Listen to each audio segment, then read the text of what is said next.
Mrs. Ikra Chaudhary ji. Yes, madam. Madam. धन्यवाद अध्यक्ष महोदय, आपने मुझे बेहद महत्वपूर्ण चर्चा पर अपनी बात रखने का अवसर दिया। आज मैं बड़े ही दुख के साथ ये बात कहना चाहती हूँ कि जो महिला विधेयक इस सरकार ने 2023 में पास किया था, आज फिर से उसको लेकर आने की और उसको डीलिमिटेशन और सेंसस के आड़ में छुपाने की जो कोशिश की जा रही है, ये इस देश की महिलाओं के साथ ये सरकार फिर से एक धोखा करने जा रही है।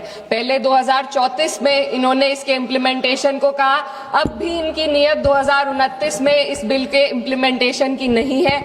ये चाहते हैं कि ये लोग सिर्फ डीलिमिटेशन और अपने हिसाब से करने जा रहे सेंसस के आधार पे महिलाओं को उनके अधिकार देने से रोके। आज चिंता महिला आरक्षण की नहीं है। महिला आरक्षण बिल तो सर्वसहमति के साथ इसी सदन में 2023 में पास हो चुका है। चिंता इस बात की है कि आरक्षण की आड़ में मन मुताबिक डीलिमिटेशन से कैसे राजनीतिक लाभ उठाया जाए। माननीय अध्यक्ष महोदय, वर्ष 2023 में इसी सरकार ने देश को बताया था कि महिलाओं का आरक्षण केवल नई जनगणना और परिसीमन के बाद ही लागू किया जा सकता है। इसे न्याय और सटीकता के लिए आवश्यक बताया गया, लेकिन अब मात्र 3 वर्षों के भीतर वही सरकार कह रही है कि नई जनगणना की कोई आवश्यकता नहीं है। इन 3 वर्षों में ऐसा क्या बदल गया? क्या संविधान बदल गया या सरकार की प्राथमिकताएं बदल गई? ये अचानक आई तत्परता महिलाओं के लिए नहीं है, बल्कि चुनावी लाभ के लिए है। पश्चिम बंगाल और तमिलनाडु जैसे राज्यों में चुनावी प्रक्रिया चल रही है, इसीलिए सरकार का यह बदलाव किसी ठोस बुनियाद पर आधारित नहीं, बल्कि शॉर्ट टर्म पॉलिटिकल माइलेज पर आधारित है। पहले कहा गया कि अपडेटेड आंकड़ों के बिना प्रतिनिधित्व अन्यायपूर्ण होगा, और आज उसी सिद्धांत को नजरअंदाज किया जा रहा है। ये और कुछ नहीं, सिर्फ और सिर्फ पॉलिटिकल अपॉर्चुनिज्म है। माननीय अध्यक्ष महोदय, इस विधेयक की सबसे बड़ी खामी यह है कि सरकार जानबूझकर पुराने आंकड़ों का उपयोग करना चाह रही है।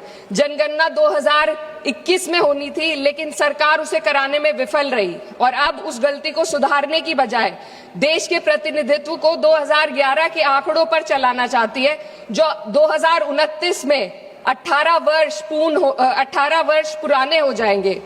ये विधेयक आज के भारत को कल के आंकड़ों में ढालने की कोशिश है। जब नीति लोगों को उनके वर्तमान स्वरूप में देखना बंद कर देती है और उन्हें पुराने समय के आधार पर आंकती है, तो वे केवल असत्य ही नहीं बल्कि अन्यायपूर्ण भी हो जाती है। माननीय अध्यक्ष महोदय, हमारा संविधान एक स्पष्ट ढांचा प्रदान करता है।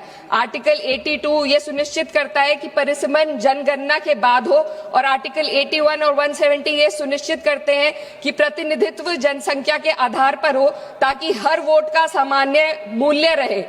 लेकिन ये बिल सीधे एक व्यक्ति एक वोट के सिद्धांत को प्रभावित करता है।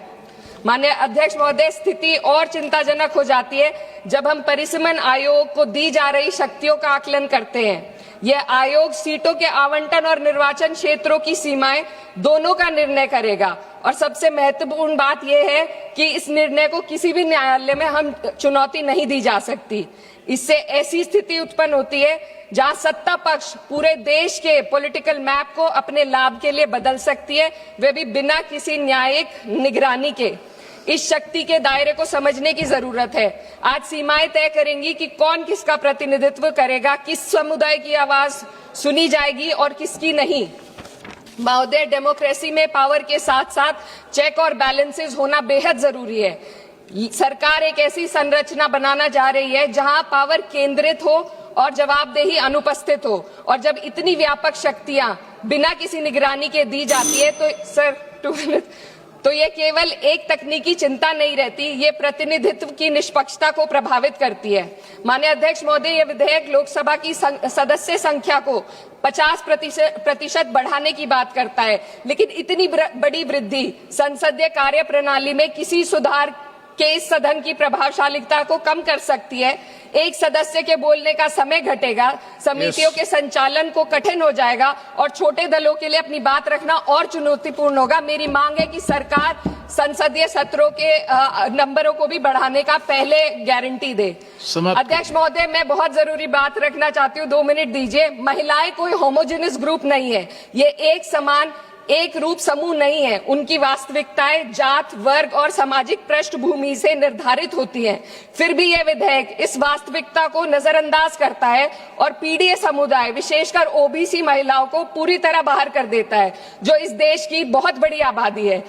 ये इस विधेयक की संरचना में एक गंभीर कमी है। सोचिए एक ऐसी युवा महिला, सर 2 मिनट्स, जो पिछड़े वर्ग या अल्पसंख्यक परिवार से आती है, जो अपने घर में पहली बार पढ़ाई कर रही है, पहली बार घर से बाहर निकलकर सार्वजनिक जीवन का सपना देख रही है। उसके पास ना संसाधन है, ना नेटवर्क है, ना राजनीतिक समाधान है। बिना उपकोटे के वह इस व्यवस्था में कैसे पार्टिसिपेट करेगी जहां पहले से ही असमानताएं मौजूद है। ओबीसी उपकोटे के बिना इस आरक्षण का लाभ पहले से ही सुविधा संपन्न वर्ग तक ही सीमित रहेगा। वंचित समुदाय की महिलाओं को एक बार फिर हाशिए पर धकेल दिया जाएगा। अध्यक्ष महोदय, नेताजी स्वर्गीय मुलायम सिंह यादव जी ने हमेशा स्पष्ट रूप से कहा कि सामाजिक न्याय के बिना, ओबीसी कोटे के बिना महिला आरक्षण का लाभ सिर्फ एक सीमित दायरे तक रह जाएगा। मेरी इसी के साथ साथ कुछ मांगे हैं जो मैं इस सदन में रखना चाहती हूँ। महिला आरक्षण विधेयक की, sir, just too important. No, you have taken sir, 7 minutes. Important. No, sir, 7. Concluding. Already you have taken Sir, 7 just minutes. two important demands. No, not you Sir, conclude just करो. two important demands. You conclude करो ना. Delimitation और जनगणना के आंकड़ों को महिला आरक्षण विधेयक के साथ कोई संबंध नहीं है। यदि सरकार महिलाओं के आरक्षण को जनसंख्या के आंकड़ों से जोड़ने पर तुली है, तो आधी आबादी जिसे कहते हैं, महिलाओं को उनकी जनसंख्या हिस्सेदारी के साथ 48 से 39% आरक्षण देने का काम करे।